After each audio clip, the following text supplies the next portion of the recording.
On today's show, it's the most wonderful time of the year. 7 of 8 playoff series are set. We'll break down the Battle of Ontario, and the one spot up for grabs could be taken tonight. What is going on with the Montreal Canadiens?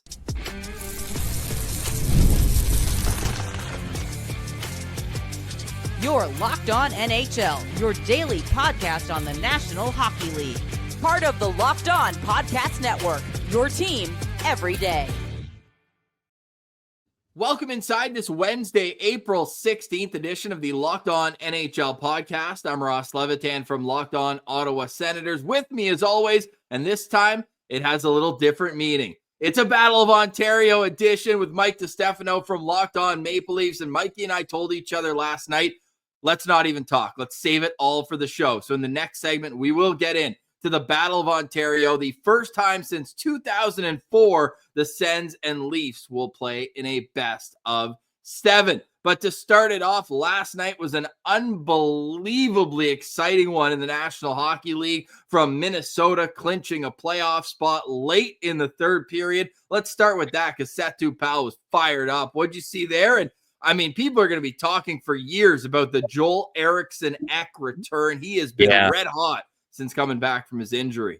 Yeah, he's such a good player. And it's actually astonishing to me that Minnesota have themselves in the position that they've been with all the injuries that they've taken. And keep in mind, too, like they still got that Parise and Suter money on the cap as well, just eating away at them. And still, they lost Kaprizov for 40 games. Eriksson-Ek was gone for a couple months, and they kind of just stayed afloat, puttered along, and then those two come back and they just get going again. And you know, Eriksson-Ek scores in the final minutes, buzzer beater goal basically, and it ties the game. And that's all they needed. They needed 1 point to secure themselves a playoff spot. They got it, and then I thought it was a really cool moment after they got the point. They decided for overtime they're going to send Marc-Andre Fleury out there. The Flower plays his final game of his career, regular season game at least, of his career, and he was able to stay in and get the win. They get the dub too. So, yeah, I mean, it really was a kind of a perfect night, I suppose, for the Minnesota Wild. They get the clinch. There was a big moment for a star like Eriksson-Ek for them, and then Flower ends up in net getting the dub too at the end of the day, celebrating with the boys. So yeah, congrats to Seth Tupel, and congrats obviously to the Minnesota Wild. I went to a game at the XL Energy Center last spring, and the passion there is palpable. It is the state of hockey, and I was watching that game in the third period, and every whistle, they were showing fan cams, and it was not only pure stress and anxiety, but everyone had their phone out. You have to think checking the score of Vegas and Calgary. At that time, it was 3-1 Vegas. Yeah. Thank goodness for Minnesota's sake that they get the win, because Calgary pulls off the comeback. They erase a 3-1 deficit and win in a shootout. So unbelievable, but the West is set. And on that Marc-Andre Fleury note, of course, Philip Gustafsson is the guy for the Wild in the first round. But could you imagine if he gets into that series against the Vegas Golden Knights, one of his old teams? That would be just more theater in a season that has been filled with dramatic twists and turns. Let's stick with the Western Conference then, because that is one of the series that are set. All the 4 are set in the Western Conference. So it will be the Vegas Golden Knights taking on the Minnesota Wild. It will be the St. Louis Blues taking on the President's Trophy winning Winnipeg Jets. We've got the Bros battle. The Shen Bros battle. And not only that, I like Winnipeg in that series, but I do also know my history. And when the St. Louis Blues got red hot in 2019 and went on to win the Stanley Cup, who was their first round opponent? It was the Winnipeg Jets. Oh, nice little piece of trivia there, Rossi. Oh, I'm just saying. But hey, to me, all the pressure's on Winnipeg, of course, as it usually is with the 1 seeds in each division versus the wild cards. But Connor Hellebuck needs to come out and play in that series, man. He needs to match with Jordan Binnington. This is also a rematch of the goaltender battle for the finals of the Four Nations, too, which is kind of cool. Right. That's right. That's right. And Bennington bested Hellebuck in that tournament. And Yeah, he we'll doesn't have see. McDavid with him this time. You're right. No McDavid, no Crosby. But hey, man, Bobby Thomas has been the best player in hockey since the return of the Four Nations tournament. This guy's got like almost 30 points in that time span, leads the league. So, I mean, Bobby Thomas is playing some excellent hockey right now. But I will say this. Connor Hellebuck, I think if there's anyone in the Western Conference who's going to have more pressure on him to succeed in these playoffs, it's going to be Connor Hellebuck. And I say Western Conference because I know what city I reside in, the city that you resided in for a few years. There's a couple guys in Toronto that there's going to be immense pressure on them to succeed, especially at a Battle of Ontario. But Connor Hellebuck, this guy's been the best goaltender in the regular season for the last 3 years, probably consecutively. Like, this guy has been rock solid. Snubbed on the NHLPA player poll, by the way. How he was ranked third behind Insanity. is wild. 15%. But anyways, that's besides the point, neither here nor there. But this guy turns into a pumpkin in the postseason. Couldn't put his equipment on without allowing 5 goals last year against the Colorado Avalanche. This is a guy who needs to step up, and that's the only way this team's going to find success, especially now that they don't have Nick Ehlers for the first round. He's going to be out for, week to week now? So, we'll see when Nick Ehlers returns, but that's a massive miss. And then Gabe Velarde is day-to-day, so we'll see if he's ready to go for the start of the postseason. He's going to have to be massive for them against a red-hot Blues team. So I think there's immense pressure, and Hellebuck has to erase those doubters, because there's going to be a lot out there that, similar to here in Toronto, where it's, well, let's see what he does in the spring. Hellebuck's in the same boat. We'll see what he can do come postseason, because it hasn't been good lately. Both teams love to grind down low. There's not going to be a whole lot of rush chances in this series. It's going to be a lot of chip and chase, bang bodies, and I'm really excited for this series, actually, almost as much as I am for the Rantanen Bowl. Colorado will be playing Dallas. I love Colorado in this series. I love them. They've revamped their goaltending. That was their Achilles heel last year in the playoffs. You mentioned Winnipeg, that 7-6 game one. It was just outrageous. And they've got their guys back, including the emotional lift that Gabriel Landeskog will bring. He's expected to be in the lineup for game one. What a story, man. What a story. The guy's missed 3 years of hockey. And I'll be completely honest. Like, I had written him off. I'm like, okay, this guy's tried to come back twice already. Hasn't worked. There's been setbacks. I'm just assuming I'm never going to see Gabe Landeskog play hockey again. That was my assumption. And credit to him, man. He kept at it. He worked at it. He wanted to make it happen. And, last week we saw him go play a couple of games in the AHL, scored a goal. Like, he had a couple points in those 2 games. And, looked good enough where the doc said, hey, he's good to go. He can come up to the big leagues. He can get it going again for the Colorado Avalanche. And what a lift that'll bring emotionally for the Colorado Avalanche to get their captain back. A lot of people forget, but Landeskog's the captain. Not McKinnon, not Makar. Landeskog wears the seat in Colorado, and they've given him every opportunity possible to get back, get healthy, get himself into that lineup, and he's finally done it. I don't know if he's going to.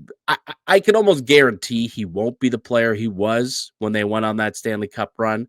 If I'm wrong, good. I hope I am, but I don't have sky high expectations on him. But he's going to be a big time emotional uplift for that team the second he gets there.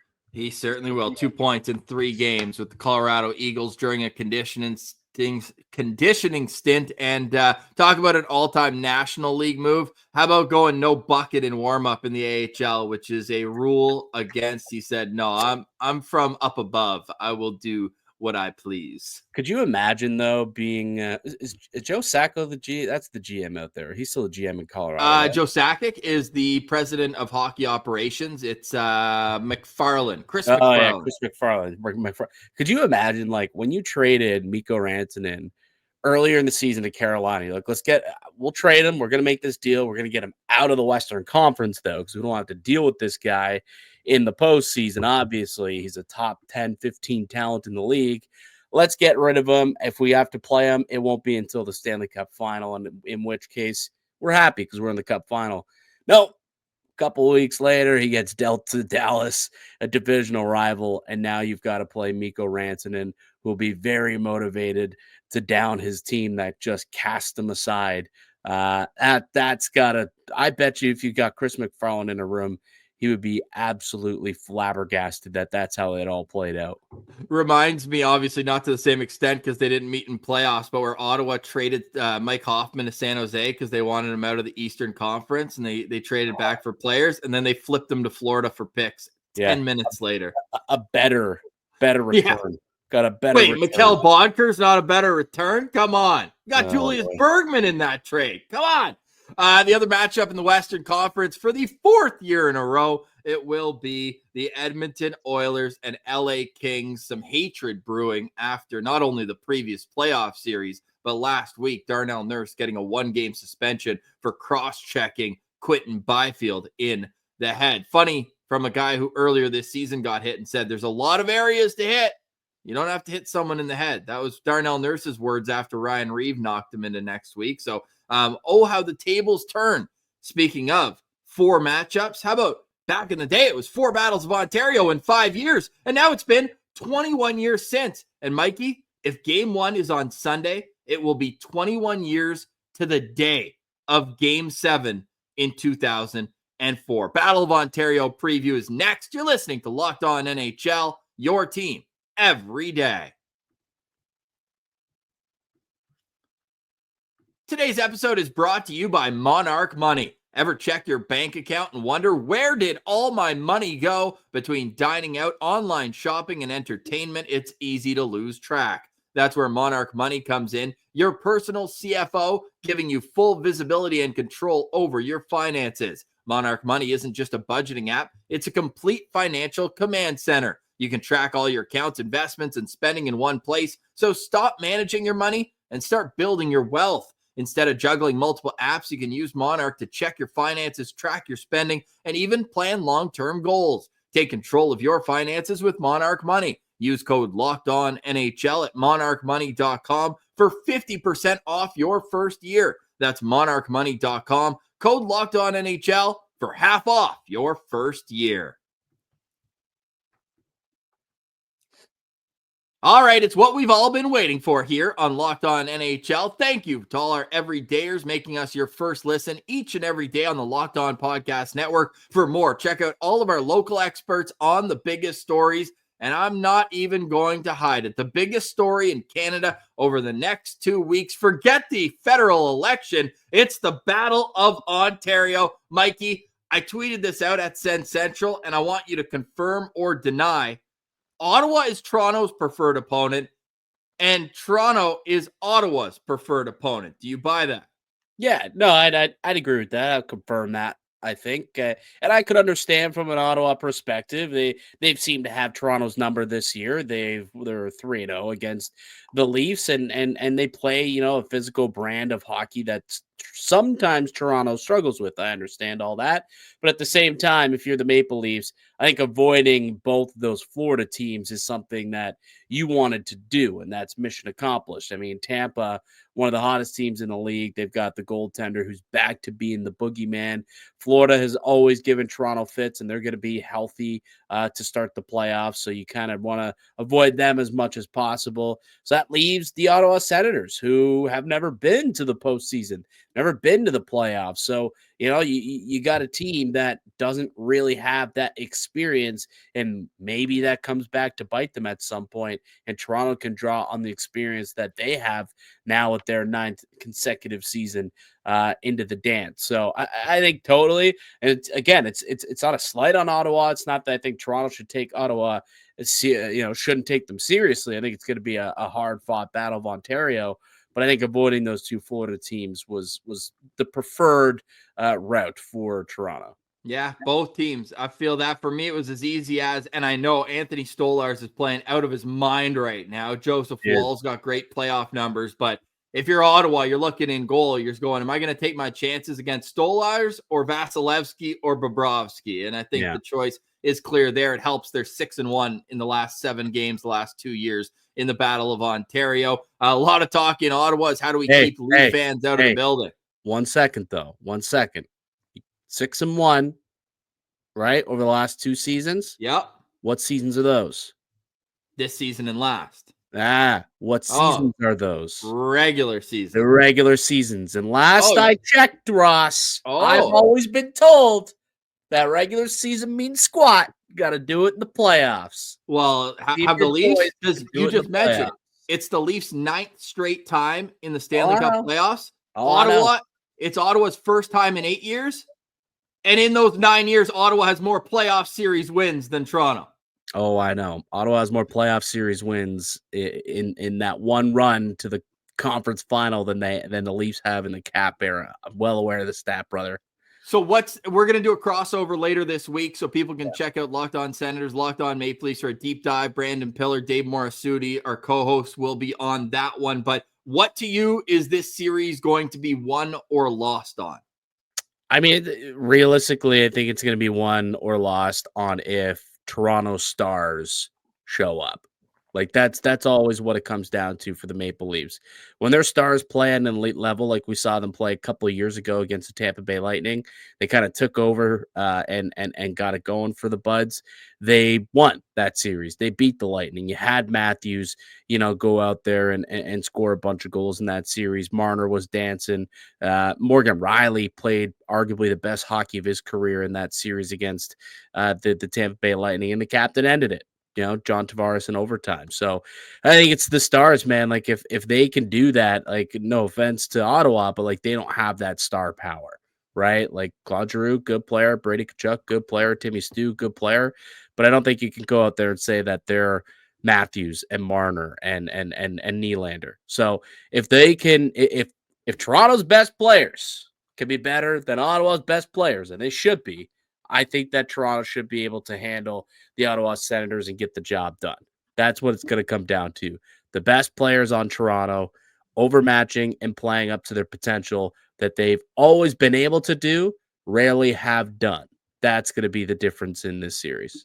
Yeah, I'm looking forward to it. For Ottawa, they've really done a good job defensively this year. In years past, it's been a bit more of a free-for-all in their defensive zone. And the matchup to counter the Stars for Toronto is going to be the line of Shane Pinto, Ridley Gregg, and Michael Amadio. Shane Pinto's been a blanket for Austin Matthews this season. Head-to-head, he's dummied that matchup. Matthews with just 1 goal in his last 11 games against the Ottawa Senators, and playing against Austin Matthews has been the reason why. During that stretch, he's got a 72% expected goals when he's on the ice in the matchup this season. Again, it's regular season, but Shane Pinto, to me, is the most important Ottawa Senator in this playoff series.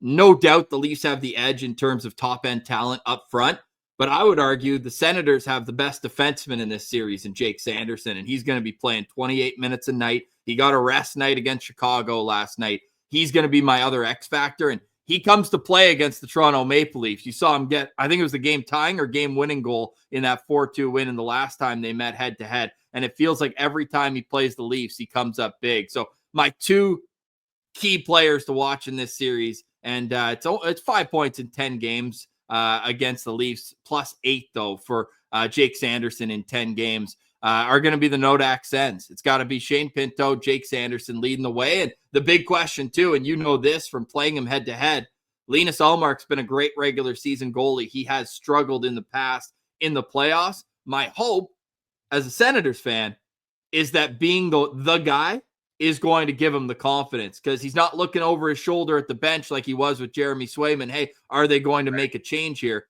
If he lets in 5 goals in game 1, he's playing game 2. This is not going to be a yo-yo situation. Ullmark is going to be the guy through this 7-game series, and they're going to need him to have a .915 or a better save percentage if they want a chance to win. Yeah, he's been playing well. He's been playing really, really well the last little bit. So, Linus Ullmark is a great goaltender. And yeah, I mean, goaltending, that's the scary thing about goaltending, man. If it gets hot at the right time, you get hot for a 2-week stretch, a goalie can steal you a couple games and steal you a series. And Linus Ullmark, although he hasn't proven it in the postseason, he's proven that he's a good enough goalie where he could do that. He can get hot for a couple of weeks there and steal some games. So it's very possible that could occur this week. Final prediction, Mikey, what do you got? Leafs in 6, brother. I got Sens in 6, man. Let's go. Yeah, I think the Leafs close it out at home in 6 games. That's what I believe. Well, no, game 6 will be in Ottawa, buddy. Let's Yeah, go. yeah, at home. I actually Home game. The Sens have done a pretty good job. Apparently, there's not many tickets available. We'll see how many Yeah, Sens we'll fans go to see. the resale market. Yeah, It's not exactly. going to be like a regular season game. I'll tell you that much. Probably not. Probably not. I think it'll be closer to a 50-50 split, but I still think that the Leafs will travel well and infiltrate that building, and it'll be rocking. There'll be a lot of Go Leafs Go chants at the CTC, I'd imagine. I can't wait. Last time Ottawa had a rival in their building was 2015 in the playoffs when they took on the Montreal Canadiens. They fell in 6 games there. The Hamburglar run turned back into a pumpkin. And in 2013, Ottawa got a 5-game series win over Montreal. Hey, how'd you guys do against Montreal in the playoffs? I don't recall. Sorry. Speaking of Montreal, they're trying to get into the playoffs. What has to happen tonight? That conversation's next. You're listening to Locked On NHL, your team every day.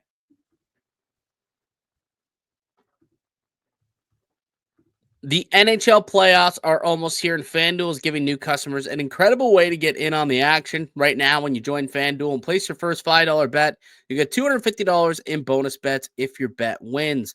I love how FanDuel makes betting so easy, whether it's picking my favorite team or diving into player props from goals scored to assists. FanDuel has so many ways to bet your favorite player props. Plus, after the game starts, you can even combine live prop bets into a same game parlay for a chance to win big. Don't miss out. Head to FanDuel.com and claim your $250 in bonus bets today.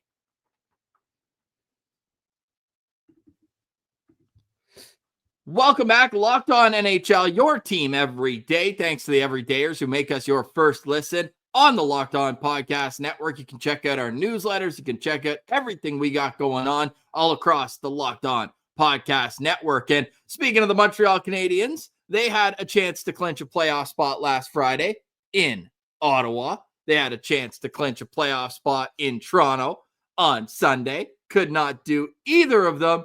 And they are now in a predicament. They got 1 point and a loss in a shootout against the Chicago Blackhawks. They need 1 point tonight to clinch a playoff spot against the Carolina Hurricanes. Mikey, if there's one team that wants to go in there in a meaningless game for them, the Carolina Hurricanes, it's them. The beef from the Sebastian Aho offer sheet, the Jesperi Kotkaniemi offer sheet. I hope they dress their whole lineup personally. Yeah, they won't be. Rob Brind'Amour came out and said that he'll be resting some of his starters in this game. But I actually didn't even think about that. That's funny. The little rivalry there would be a nice little middle finger, for Dundon to finally.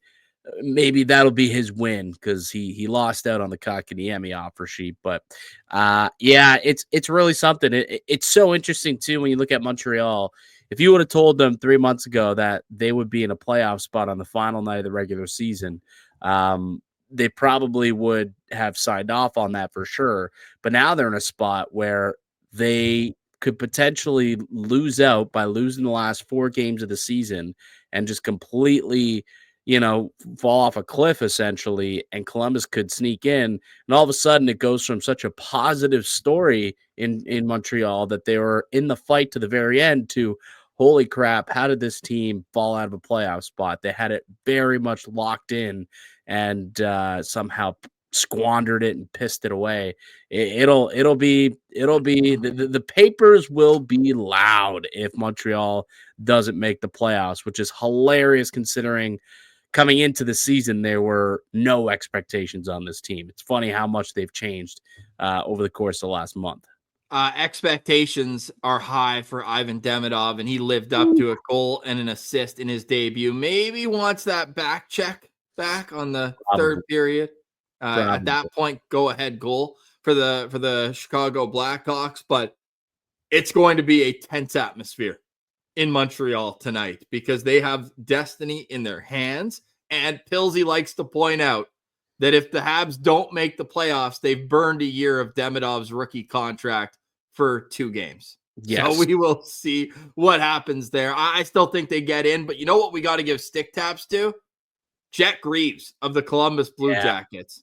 Yeah. How is this guy not called up earlier? I knew last year because Belleville played Cleveland, which is Columbus's farm team, in the AHL playoffs, and Jet Greaves was unbelievable in that series. And then he had a .920 save percentage in the AHL this season. Like, he is a hell of a goalie, and he was the first star of the week last week in the NHL, and then he followed it up with a shutout over Philadelphia yesterday. Like, he is single-handedly keeping the Blue Jackets alive. He is, man. It's incredible. Like, I'm just looking at his last few games played here, and he's been unreal. He's won his last 4 starts here since being called back up to the team, and 2 of them have been shutouts. One against Washington, and last night against Philly. Like, he's been a stud, man. He's only 3 goals he's given up in his last 4 starts. It's unreal. He's putting the team on his back, and it'd be quite the story, though. Like, either way, whoever makes the playoffs, I know obviously Montreal is the bigger market, but when you think about what happened this summer with that Columbus Blues organization, the loss of Johnny Gaudreau, I think everyone thought that it was going to be a tough season for Columbus, and maybe they wouldn't be able to get over that situation to be weighing on them. But it seemed to have fueled them, and they've absolutely exceeded all expectations. And going into game 82 of the season, they still have a chance to make the playoffs. It's pretty remarkable. And it looks like Carolina has called up Skylar Brindamore and Bradley Nadeau. Nadeau was on the World Junior team. Skylar Brindamore? Yes, Rod's son will make his NHL debut. Look, we're Habs haters on the show. I think rivalries are fun in sports. We'll go out and say, obviously, the Bell Center is one of the best atmospheres in the National Hockey League, and it would be great to see in playoffs. But could you imagine Jesperi Kotkaniemi game-winning goal tonight? Oh, man. That would be incredible. That would be incredible. We will see if that comes to fruition. I would prefer the Demidov game winner, though. To be quite honest with you, a Demidov game-winning goal. They might go and put him in the Hall of Fame if he does that tonight. Oh, dude, the guy's already demigod. Yeah. As is. Even though demi in French means like mid. It means like it's in the middle. He's the next Guy Lafleur, Ross. The next Guy Lafleur. The second player in Habs history to wear number 93. Number 1, Dougie Gilmour. Dougie Gilmour. There you go. A little water cooler stat for you today. We appreciate everybody making us your first listen each and every day. Later this week, we will have a crossover on Locked On Senators, Locked On Maple Leafs. That's Mike DiStefano. I'm Ross Levitan. Enjoy the last playoff spot being decided. We'll be back next week in the heart of the first playoff series. This has been another edition of the Locked On NHL podcast, your team every day.